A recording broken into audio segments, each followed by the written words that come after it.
आपका क्या अनुभव रहा, लेकिन मैं ओबीसी बिरादरी से आता हूं जो एक इंटरमीडिएट कास्ट है, यादव जाति से आता हूं। मेरा पूरा नाम संदीप यादव है और जब मैं स्कूल में पढ़ता था वो स्कूल भी आरएसएस का था। आरएसएस का इसलिए था क्योंकि वहां से जो सरकारी स्कूल था वो मेरे घर से थोड़ा दूर था, तो हम लोग पढ़ते थे क्योंकि इन लोगों ने स्कूलों की एक श्रृंखला बना रखी थी उन छोटे और बैकवर्ड जिलों में। मेरे जिले में पहला कॉन्वेंट स्कूल 2000 में खुला और उस स्कूल में जब मुलायम सिंह चीफ मिनिस्टर बने उसके बाद मैं आपको बताता हूं कि मुझे एक व्यक्ति ने, जो कि मुझसे उम्र में बड़ा था 10 साल, वो रोज हम लोग शाम को खेलने जाते थे वहां, उसने कहा कि मुझे मुलायम सिंह के नाम से संबोधित किया और कहा इधर आओ। मैंने कहा कि अरे भाई मेरा नाम संदीप है, तुम मुलायमा क्यों कह रहे हो मुझे। ये एक पहला उदाहरण मैं आपको बताता हूं। स्कूलों में मैंने महसूस किया, लोग कहा करते थे कि यादवों की बुद्धि जो है वो 12 बजे खुलती है। मैं सोच के हैरान रह गया। मैं गया और अपनी माँ से पूछा, माँ भी मेरी अनपढ़ थी। फिर मैंने अपने पिताजी से पूछा, पिताजी मेरे उस जमाने में साइंस ग्रेजुएट थे और उन्होंने अपने से पढ़ाई की थी, खेतों में काम करके, पशुओं का पालन करके, जैसे भी पढ़ाई की थी उनको अपना अपना ज्ञान था। और उन्होंने कहा कि तुम अगले दिन जाके ये कहना, फिर तुमको कोई चिढ़ाएगा नहीं। मैं गया और मैंने कहा, कोई मुझे दोबारा किसी ने कुछ नहीं कहा, लेकिन चिढ़ाया जाता था, आपको टीज किया जाता था और कहा कि घुटने में होता है दिमाग, 12 बजे बुद्धि खुलती है, घुटने में होता है, बुद्धि नहीं होती है। तो बुद्धि किसके पास होती है। जब मैं धीरे धीरे बड़ा हो रहा था इस ज्ञान के साथ, तो मैंने देखा कि मेरे जिले में जितने भी, चाहे वो बीसी बच्चे थे, चाहे वो दलित बच्चे थे, मैं कक्षा 6वीं में जिला स्कूल में पहुंचा और जिला स्कूल में पहुंचने पे मैंने देखा कि जो क्लास का 125 का क्लास होता था पहले तो, और उस क्लास में जो सबसे सीधा बच्चा होता था उसका नाम होता था संतोष कुमार कमल, पुष्कर पुष्प। मैंने सोचा कि ये मेरा तो यादव है सरनेम, पुष्प कमल, और जो क्लास के सबसे बढ़िया बच्चे होते थे उनके नाम इस तरह के होते थे। फिर मैं घर आया, पूछा मैंने, घर के लोगों ने बताया कि वो ज्यादातर बच्चे दलित समाज के हैं।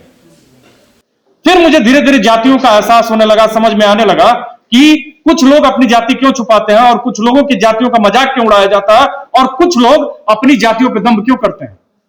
तो कोई ये कहे कि जाति सच्चाई नहीं है तो आपको बेवकूफ बना रहा है। जाति एक ऐसी नेटवर्किंग है ना, बिना प्रीमियम के मैंने आपको रिटर्न देती है।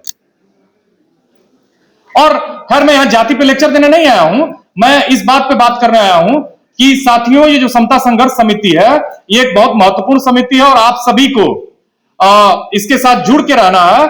अपनी बातों को आप जो भी कहना चाहते हैं इसके माध्यम से आप उसको आगे कर सकते हैं। ये कोई ऐसा प्लेटफॉर्म नहीं है जहां हम अपने पॉलिटिकल करियर को बनाना चाहते हैं।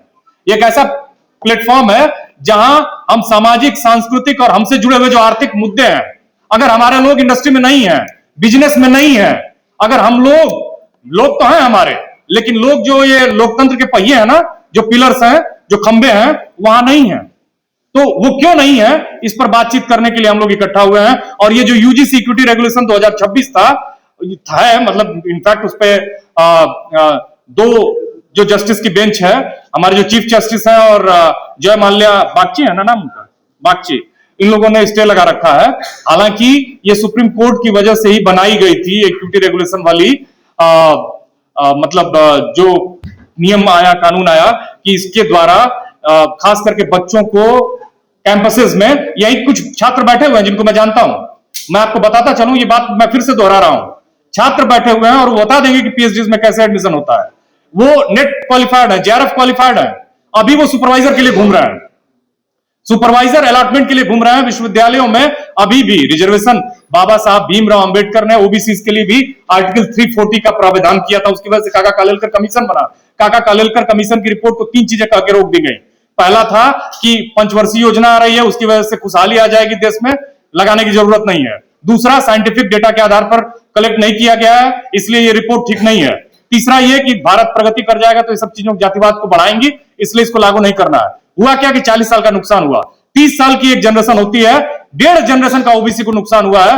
होना चाहिए था उसे वाइस चांसलर, वो असिस्टेंट प्रोफेसर बनने के लिए संघर्ष कर रहा है, धक्के खा रहा है विश्वविद्यालयों में।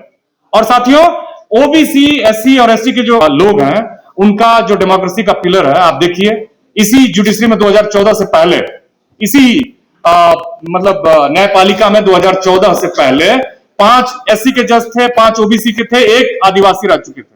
500 जो जजेस हुए थे हाई कोर्ट और सुप्रीम कोर्ट में, छोड़ दीजिए नीचे की कोर्ट का मामला, मैं आपको दो अपने एग्जांपल्स के साथ अपनी बात खत्म करूंगा, बहुत ही विद्वान लोग बैठे हुए हैं।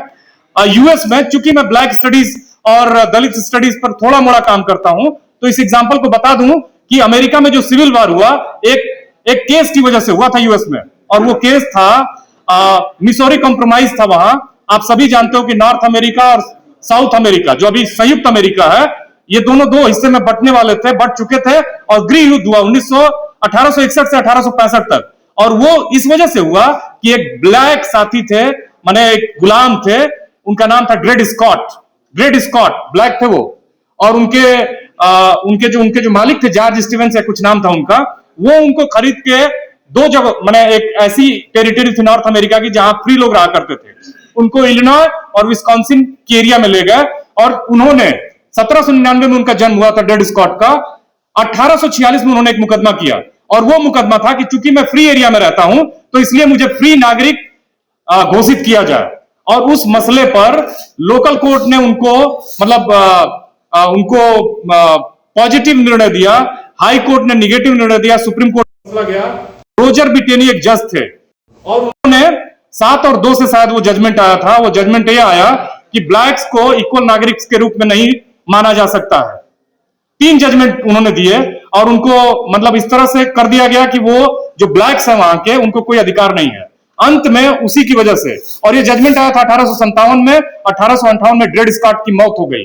रोजर बिटेनी एक ऐसे जज थे जिनको इतिहास में एक बहुत ही अत्याचारी, आतताई जज के रूप में देखा जाता है, सुप्रीम कोर्ट में थे यूएस में। और ड्रेड स्कॉट की 1858 में मौत हो गई, लेकिन इसी जजमेंट की वजह से सिविल वार हुआ। सिविल वार में नॉर्थ अमेरिका की जीत हुई साउथ अमेरिका पे, और अब्राहम लिंकन ने, जिन्होंने मुक्ति दिलाई, उन्हीं को एक गोरे आदमी ने गोली मार के उनकी हत्या की।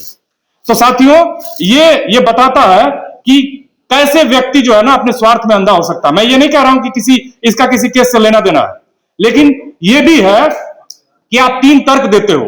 आप कहते हो कि इससे जातिवाद बढ़ जाएगा। जातिवाद को रोकने पर क्या काम हुआ है? भारत में कितनी इंटरकास्ट मैरिज हो रही है? हम लोग उसके खिलाफ में है क्या? एससी, एसटी और ओबीसी, सबसे जो मार्जिनलाइज तबका है वो एससी है, एसटी है, ओबीसी है।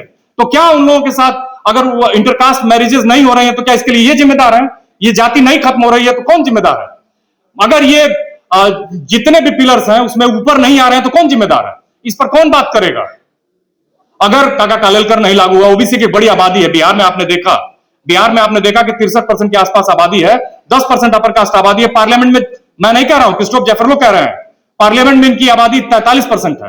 मैंने आबादी नहीं, इनके ये रिप्रेजेंट कर रहे हैं, पार्लियामेंटेरियंस हैं।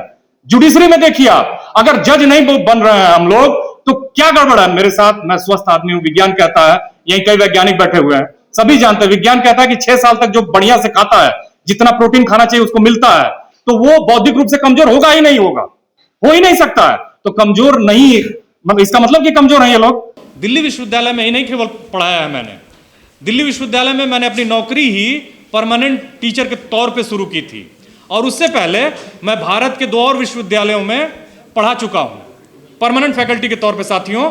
और मैंने उनसे कहा कि जब मैं छोटा स्टूडेंट था, 1990 का दौर था, जब जनता दल से टूट के पहली बार तोड़ के, और अक्टूबर 1992 में माननीय मुलायम सिंह यादव जी ने समाजवादी पार्टी बनाई थी, लेकिन उससे पहले पहली बार वो चीफ मिनिस्टर बने थे जनता दल से।